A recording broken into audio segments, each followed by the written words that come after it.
हमरा कमर में साड़िया पहना दिया राजा जी। हमरा कमर में साड़िया पहना दिया राजा जी।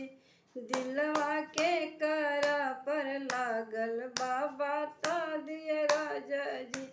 दिलवा के करा पर लागल बाबा ता दिया राजा जी। हमारी कमर में साड़िया पहना दिए राजा जी। दिलवा के करा पर लागल बाबा ता दिए राजा जी। दिलवा के करा पर लागल बाबा ता दिए राजा जी। कनवा में कुंडल पहना दिए राजा जी। हमारी कनवा में कुंडल पहना दिए राजा जी।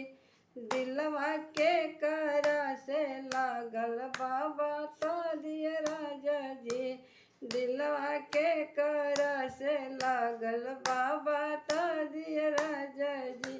हमरे हथवा में कंगन पहिरा दिए राजा जी। हमरे हथवा में काना पहिरा दिए राजा जी। दिलवा के करा से लागल बाबा ता दिए राजा जी। दिलवा के करा से लागल बाबा ता दिए राजा जी। हमरे कमर में साड़िया पहना दिए राजा जी। हमरे